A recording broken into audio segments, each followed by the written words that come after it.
What's up, y'all? My name's Tyler. In today's video, we're gonna be working on this John boat behind me. So a while back, I painted it and put Flex Seal on the bottom, thinking that Flex Seal would seal it and whatnot. And you know, it did stop the leaks, but just after a few uses, you can see that it really didn't hold up at all. What I'm gonna do today is I'm gonna take the transom board and a few other things like that off the light bar, basically strip it down, and gonna put some Gator Glide on the bottom. Probably not in today's video, but I'm gonna start scuffing it because it needs a repaint. There's a few spots I don't like. This is the first boat I ever painted, so it was not my best job. And I had a few spots like that. The handle used to go from here to here, and then it had a hole here, so I liked it up higher and not at an angle, so I got that filled in. I got that filled in, and I'm gonna take all this stuff off, the handles and whatnot. I'm thinking about repainting it this pattern, but I got something up my sleeve for y'all today. The light bar, it needs a little TLC. It got dropped, and you know, this hit first. But I got the specialties today that I don't have the right tool for the right job, and I'm too lazy to go to the toolbox and get the right size. You can see where I had the trolling motor and everything, it ate it up. This is what the mud motor did to this boat. I had it repaired, it broke again. So the mud motor was just too much for this transom.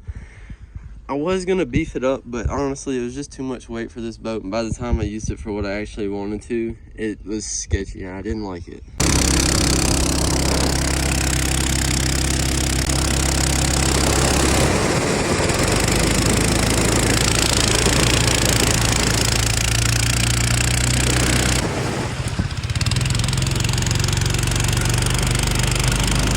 I had some pods rigged up on the side. We're gonna take all this stuff off. If you're wondering what this is for, when I had the long tail, I put a piece of paracord so I could stick the handle through there so it wouldn't just drop. Got my custom paddle holder. I had lights on the inside and the lights died on me. Got the feather from the first duck that ever went in this boat. But we're gonna take all this mess off, so let's get to it. And I need to wash it before I start anything. This thing has not been touched since about duck season, so it's got some work cut out for it.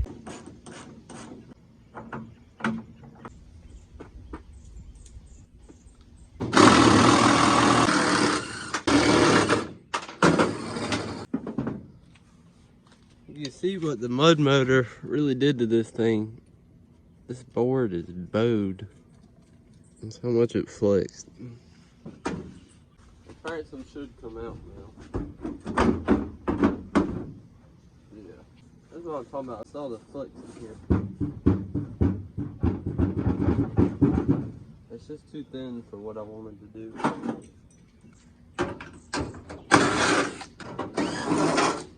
Alright, we got all the stuff on the transom stripped off back here. I'll take off my rig paddle holder, all this stuff, and just keep working my way forward.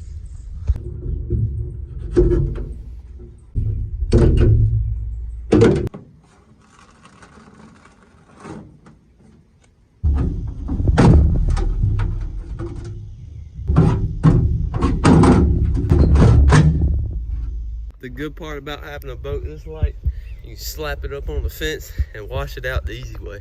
Because once I start washing it, gravity's just gonna pull the water down and it'll clean it out a whole lot easier.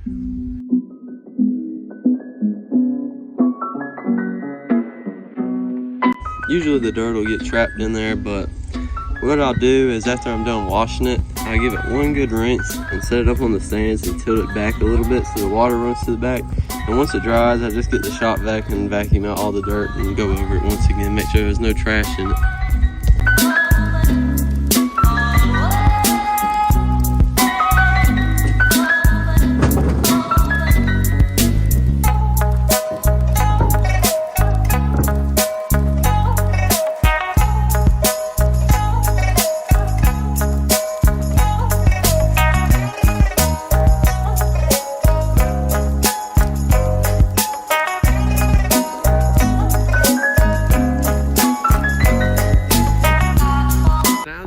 The John boat all cleaned up, everything stripped off of it. I'm gonna get a Scotch-Brite pad and scuff it up because it's a good base coat on it, so I don't need to sand it down to bare metal. Now, if you know your base coat is bad, you need to sand it to bare metal and you need to prime it. But like I said, this is good, so I don't need to prime it and I don't need to sand it to bare metal. So I'm gonna grab a Scotch-Brite pad. I'm gonna start on the inside, and it's gonna leave a lot of residue, so that's why I'm gonna keep the water hose and stuff out and rinse it back out. And then I'm gonna do the sides, and I'm gonna paint it, and I'm gonna leave, you know, just tape off the bottom, or not. I probably won't even tape off the bottom, to be honest. Basically what I'm gonna do is I'm gonna paint it, then I'm gonna get Gator Glide and sandblast it. I'm kind of trying to do this in sections because I don't have as much time as I used to work on this thing.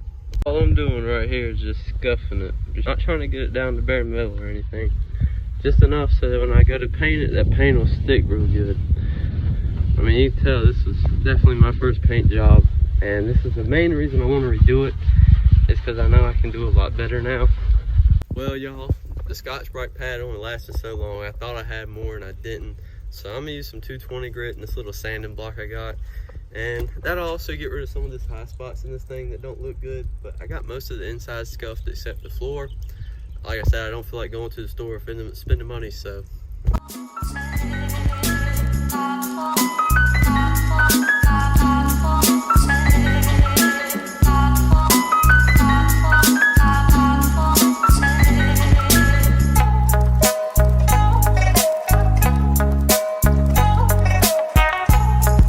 Here's how I take the decals off. I get me a razor blade, try and find the corners.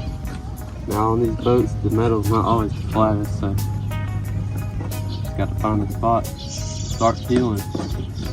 It has been baking in the sun, so that helps. Sometimes if they're not really coming off, I get a hair dryer or a heat gun and just heat them up to get them to come off. But you just gotta take your time with it and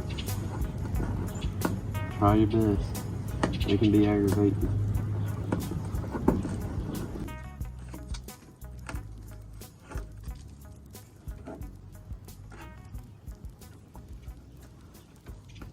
Alright y'all, I got the boat all propped up and I got it leaning to one side, trying to drain all the water out and get some of that dirt out. But I got the whole boat scuffed. It looks good to me and I think it's about ready for paint. I'm not even gonna worry about taping off the bottom, so. I used Dawn dish soap to wash it to get off any grease and anything, but it was relatively clean, but I'll probably wipe it down with acetone right before I paint it. So let me go check and see, make sure I got everything to paint it. I'm gonna just leave this out here and let it air dry, and then I'll come back and wipe it out and do whatever I gotta do to get it clean right before I paint. This all I was going for was a real light scuff. But there's rivets missing from when I had that mud motor. So I'm gonna sand those spots and whatnot, and I'm gonna replace them. Probably gonna fill the holes with something too. That way I can get this thing to quit leaking. And I'm gonna sandblast the bottom and get this Flex Seal off. Alright y'all, so before I start trying to sandblast this thing, I got a wire wheel and a grinder, and I'm gonna see if I can't clean this up. If it takes this Flex Seal off pretty easily, I'm not gonna sandblast it. I'm just gonna use the wire wheel on the whole bottom. So we're gonna give it a shot and see what happens. Alright y'all, so the wire wheel is working pretty great, so I'm gonna set up a time lapse and I'm gonna just get all this Flex Seal off today.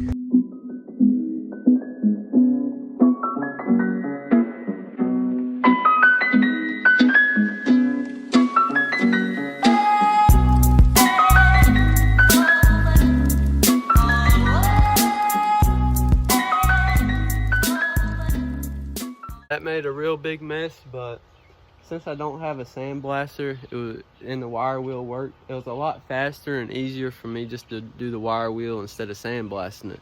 As you can see, I'm missing some rivets.